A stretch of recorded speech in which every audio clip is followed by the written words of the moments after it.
Hi, everyone. Judge Andrew Napolitano here for Judging Freedom. Today is Monday, June 26th, 2023. It's 2:45 in the afternoon here on the East Coast of the United States. Colonel Douglas Macgregor will be with here in just a minute with his take and his understanding of what happened in Russia over the weekend. But first, this.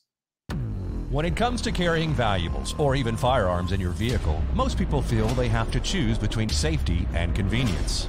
A vehicle break-in occurs every 36 seconds in America. The headrest safe gives you the power to store cash, jewelry, medication, and yes, even your concealed carry firearm. You'll never have to worry about taking your valuables with you again. Keep them safe with the headrest safe. Use promo code JUDGENAP and enjoy $50 off for a limited time at theheadrestsafe.com.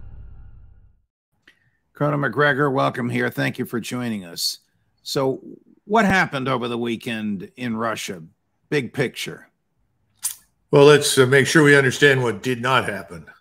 This was not a coup d'etat. This was not an attempt to remove Putin. I think Mr. Prigozhin, who is a well-known irritant to the high command in the Russian military, decided that he would make a spectacle of things because Wagner Group is under threat of dissolution.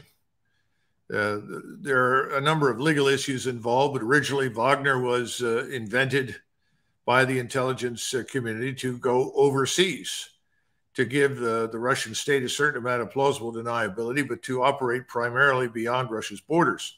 Obviously, Wagner has come back and has fought inside Russia. And he wanted to make sure that Wagner survived. Now, I'm not sure that it will, certainly not in the form that it once did, but that was one of his motives. The second motive, I think, which is important, is that he's fed up, as many people are, to be perfectly blunt, with the Russian high command. He thinks that the war should be prosecuted much more violently, much more aggressively, and that it is in the interest of the Russian people to bring this war to a close as quickly as possible. So in his mind, he was sending a contingent to Moscow to signal to Putin, look, we're serious. We want to survive and we want to win this war.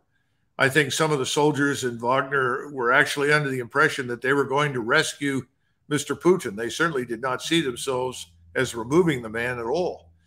And clearly there was nobody out there supporting Mr. Prigozhin in any sort of attempt to remove Putin. I think everyone was somewhat shocked by what Prigozhin did, although given his past antics, I'm not sure they should have been. But this was not an act of high treason per se, as originally accused or alleged. And that's why Putin has not imprisoned him, has not had him executed, and has not imprisoned or incarcerated his soldiers. Is it fair to say that through intelligence sources, Putin knew what you've just characterized to us? He knew this was not a threat to his regime. He knew they meant no violence. He knew this was just another antic by his, as you call him, principal irritant.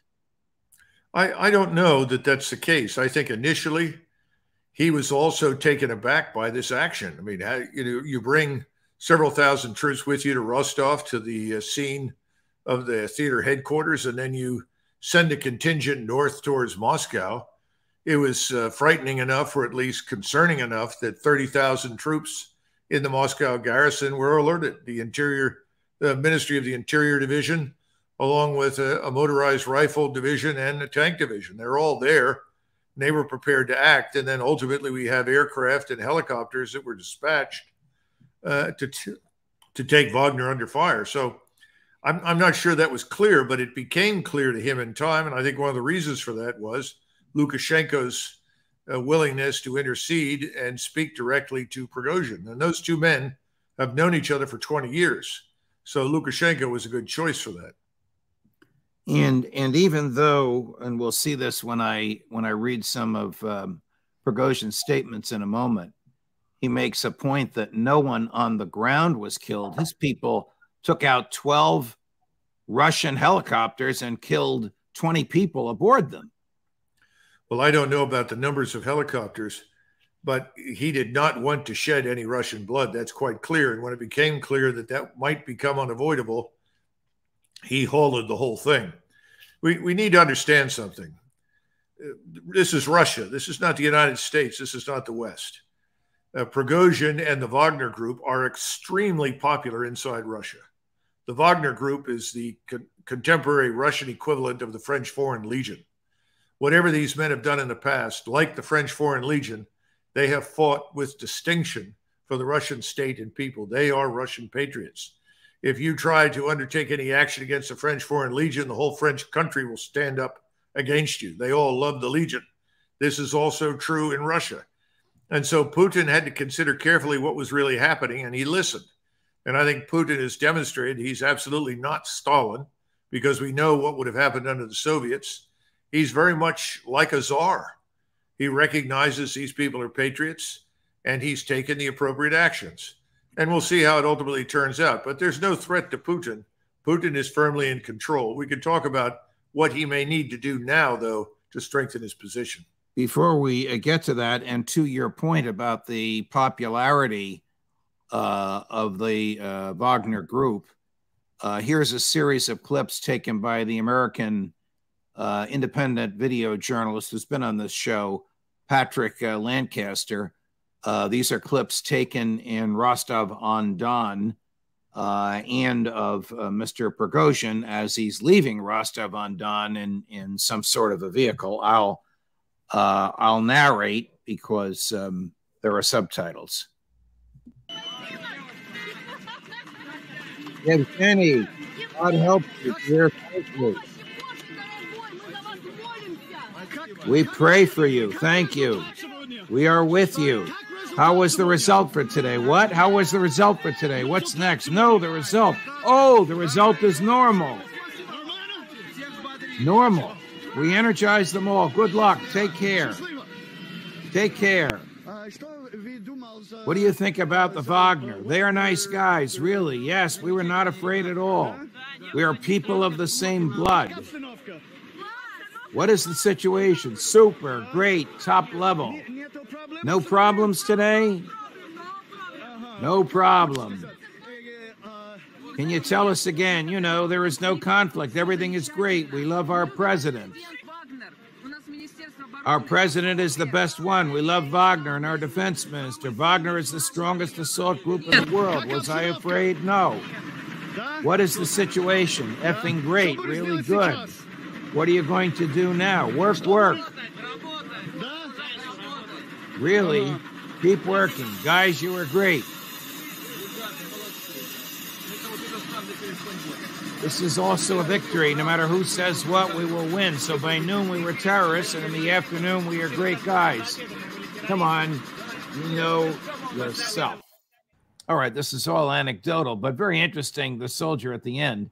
At noon, we were terrorists. Yeah. At the end of the day, we were great guys. When Vladimir Putin called them terrorists, stabbed in the back, punishment inescapable, did he really believe that? Did he not know what he knows now? Did he think he was going to have to fight to preserve his presidency?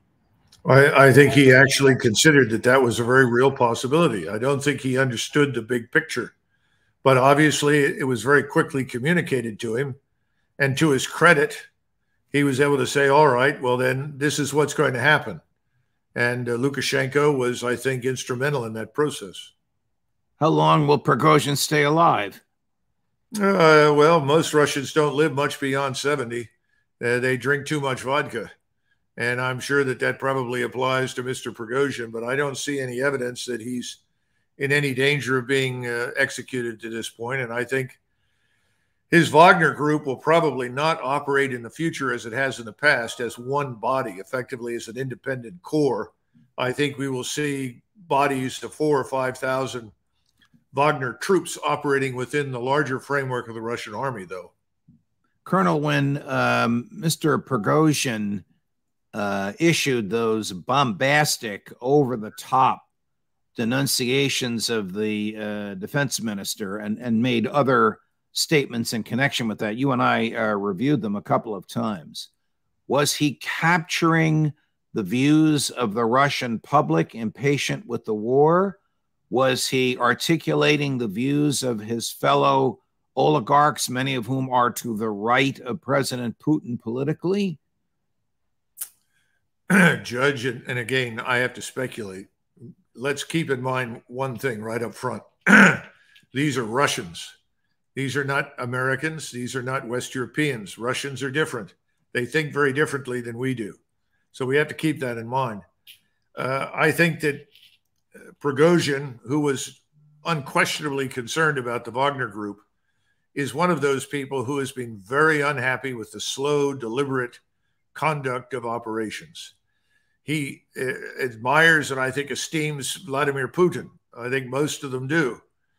But he's frustrated with this so-called special military operation. He's been heard saying, let's get on with it. It's a war. Let's declare war. Let's crush these people. You'll recall we talked earlier, and he had mentioned let's nationalize or nationally mobilize and fight this to the finish. Right. There are a lot of Russians who feel that way. I think soldiers in the field right now are sitting there saying, look, how long are we going to sit here? When do we attack? I understand that. I went through that in 1990 and 91. And many of us were very concerned when Colin Powell and others expressed the point of view that, well, perhaps we should have a Korean-like frozen war here. We can set up another DMZ. Here we're sitting in this sandbox, and we said, we don't want to be here in 12 months. Let's attack and get this over with and be done with it. Fortunately, President Bush overrode him, and we attacked, thank goodness. The point is, I think that's the attitude in the Russian military. Now, there are people in the high command that hate Prigozhin, and I could understand that. He's an annoyance. Some of his criticisms were valid. Some were not. But you can't dispute the effectiveness of his organization. Now, what we don't know is what will happen in the future. I think Prigozhin will go to Belorussia. I think that most of the Wagner formations will survive but end up elsewhere. What happens next is unclear, but I think the message was received by President Putin. The message is, let's fight and get this over with. And there are reasons why he feels that way. And some of this has to do with, I think, recent pronouncements by Zelensky and Budova, his intelligence chief, about the wisdom of attacking the Zaporizhzhia nuclear power plant. Right. You know, the Russians have always feared this dirty bomb from the Ukrainian side, and then the predisposition to blame it on Russia, thereby creating a catalyst for a confrontation between Russia, NATO, and the United States. Mr. Putin doesn't want that. Nobody does. Mr. Putin has said we'll move slowly, deliberately, making it very clear what our aims are, that they're limited. But you have people in the high command, and I think Prigozhin was speaking for some of them, that are saying, no, the way to fix this is to end it quickly before this kind of thing happens, before we have a larger war. So there are two sides of this coin. Colonel, we need to take a break. When we come back, what does Joe Biden have to say about this? And what does Admiral Kirby, the mouthpiece for the Pentagon, have to say about this? More with Colonel Macgregor right after this. You want to feel safe in your vehicle. And for you, that means easy, rapid access to your firearm. But safety also means your items don't fall into the wrong hands. You don't have to choose between safety and convenience. The headrest safe keeps your firearm where you can access it, and no one else can. Just order your headrest safe, install it yourself when it arrives, and enjoy peace of mind. It starts at theheadrestsafe.com. Here's Secretary Blinken yesterday on CNN. We've seen this aggression against Ukraine become a strategic failure across the board. Russia is weaker economically, militarily. Its standing around the world has plummeted. It's managed to get Europeans off of Russian energy. It's managed to unite and strengthen NATO with new members and a stronger alliance. It's managed to alienate from Russia and unite together Ukraine in ways that it's never been before. This is just an added chapter to a very, very bad book that Putin has written for Russia. He has to know that none of that is accurate. No. In fact, Russian society is more cohesive now than perhaps it's been in decades. And the Russian military is larger and more powerful. And the will to win is stronger than it's ever been. And I really wish we had similar cohesion here in the United States. So no, that's utter nonsense. But what would you expect the man to say? Yeah. No one in Washington is going to step forward and say, hey, we made a terrible mistake and we created a monster far greater and more powerful than the one we thought we were defeating. I wonder if the CIA knew about this ahead of time. There was a intelligence briefing to the Gang of Eight. You know what that is, the Congress within the Congress. In my view, profoundly unconstitutional because they can't repeat what they hear, but that's another story for another time. But the intelligence community briefed the Gang of Eight on Wednesday. It could have been about something else, or it could have been, hey, guys, watch your television on Saturday. Well, a friend of mine who's in Hollywood, and I believe it or not, I do have a couple of friends in Hollywood, but one of them said to me, you know, these people are like movie producers who've never produced a movie. Suddenly a movie shows up in the local theater and they step forward to take credit for it. And I think that's the intel community. They've got ideological blinders on. They're busy telling their masters what they want to hear. And I think large numbers of them are ideological fellow travelers with Blinken and the rest of them. They want to wage this war against the Russians, something which I don't think Americans are slightly interested in at all. Here's President Biden just about an hour ago. I also convened our key allies on a Zoom call to make sure we're all on the same page. It's critical that we're coordinated in our response and coordinated in what we to anticipate. They agreed with me that we had to make sure we gave Putin no excuse. Let me emphasize, we gave Putin no excuse to blame this on the West or to blame this on NATO. We made clear that we were not involved. We had nothing to do with it. This was part of a struggle within the Russian system. Is this one of the times that you and I and everybody watching us now can agree that old Joe is right? Yeah, well, he is right in this sense that, no, we didn't precipitate it, but gee, it was interesting over the last 24 to 48 hours to listen to all the cheers erupting from places like CNN and MSNBC. You know, the usual suspects from Ann Applebaum to our friend Blinken and others, Max Boot. Oh, this is wonderful. We're getting rid of Putin. Putin is failing. It's all nonsense. We know that now. I wonder what Victoria Nuland is cooking up now. I'm not going to ask you to speculate on that. Here's Admiral. We'll both get in trouble. Here's Admiral Kirby, and you won't be surprised at what he says.